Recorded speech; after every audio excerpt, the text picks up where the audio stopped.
ნალი,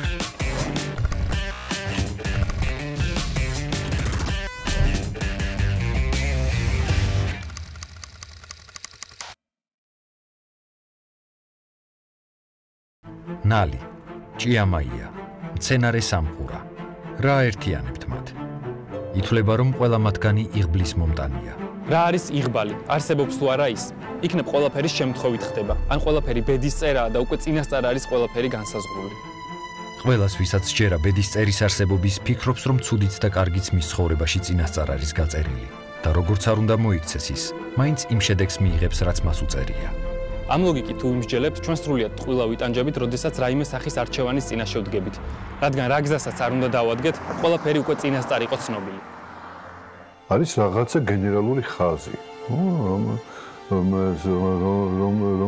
რომელშიც მე აღმოჩნდი და რაღაც გენერალური კონტურები ჩემი არსებობისა, რომელშიც აღმოჩნდი, ამას მე თავს ვერ დავახცევ. დავიბადე მამაკაცად, დავიბადე ქართველად, დავიბადე მამანის და მამანის შვილად. არის რაღაცები, რასაც თავს ვერ დავახცევ. იმის მიჩნეულობა აბსოლუტურად განსაზღვრული ვარ მე ამ ქვეყნად, ალბათ არ იქნება სწორი. ყველაზე ისეთი ზუსტი ფორმულა, რაც შემხვედრია მე, ეს არის ინდოელებს უყვართ თქმა, რომ ეს ადამიანის ბედი თოკია, რომელიც ბედის ერთ ბოლოს უბრალოდ განაგებს თავად ადამიანი და მეორე ბოლოს ღმერთი. და ორივენი ქსოვენ იმას, რასაც მისი ცხოვრება ქვია. აი ეს უნდა თუ დაიჭირი ადამიანმა როგორ ქსოვს თავის მხრივ ბედი, ეს ღმერთი შენს ცხოვრებას და შენ რა უნდა მოგსოვო შენი მხრიდან, არა, მაშინ იღბალზე და უიღბლობაზე ალბათ აღარ ცილაპარაკებ. ფაქტია, რომ ჩვენს რეალობაში ბედის წერის თემა აქტუალურია.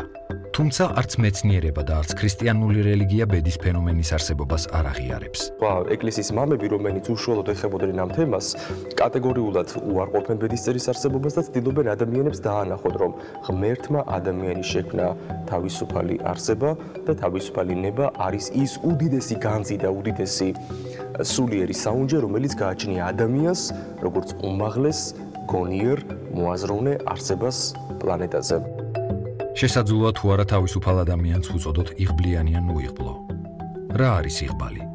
მხოლოდ თავისთავად სასიკეთოდ განვითარებული მოვლენები თუ ჩვენი მზაობა სწორად გამოვიყენოთ ჩვენთვის საჭირო მომენტი. არსებობენ ადამიანები, რომელთა ცხოვრებაში მომხდარი შემთხვევითობები გვაფიქრებინებს, რომ გამართლება ცხოვრების გზაზე აუცილებლად გჭირდება. ერთ-ერთი ასეთი შემთხვევა 1962 წელს მოხდა, როდესაც მუსიკის მასწავლებელი ფრეინ სელაკი მატარებლით მგზავრობდა. ვაგონი გზიდან გადავარდა და წყალში ჩავარდა, ხოლო ფრეინმა კატასტროფას უვნებლად დააღწია თავი. ერთი წლის შემდეგ სელაკი თვითმფრინავით მგზავრობდა. ჰაერში თვითმფრინავის კარი გაიღო, რის შედეგადაც 19 ადამიანი დაიღუპა. სელაკმა რამდენიმე დღეში საავადმყოფოში გაიღვიძა. მას უმნიშვნელო ტრავმები ჰქონდა. შემდეგი უბედური შემთხვევა მას 1966 წელს შეემთხვა. ამჯერად ყველაფერი ავტობუსში მოხდა.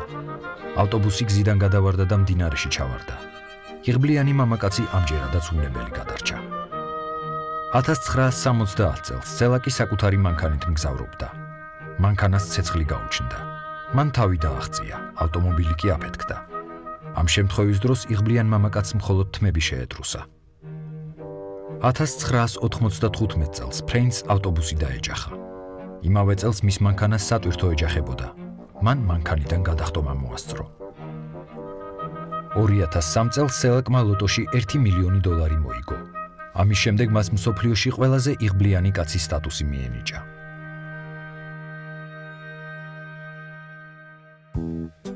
თუმცა შესაძლებელია შემთხვევითობაც წინასწარ განსაზღვროთ. ამის განხილვა მარტივი მაგალითებით შეგვიძლია.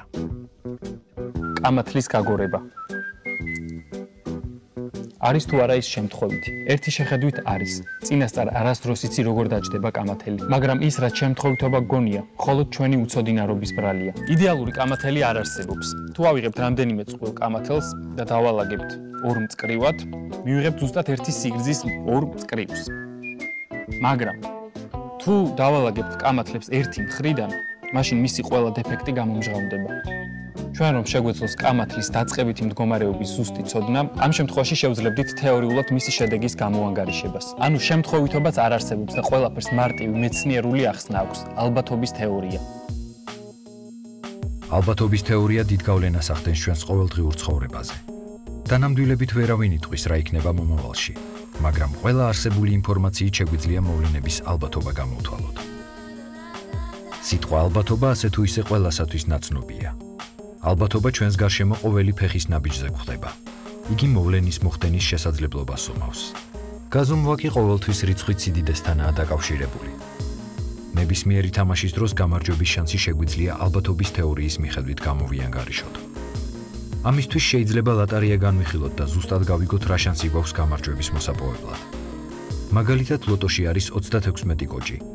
აქედან 5 ციფრის გამოცნობის ალბათობა არის 1,376,992-დან. და თუ თქვენ ვერ მოახერხებთ ჯეკპოტის მოგებას, იღბალს არ დააბრალოთ. ადამიანი თავად ქმნის თავის ცხოვრებას, ასე რომ რა იქნება მომავალში, ჩვენი გადასაწყვეტია.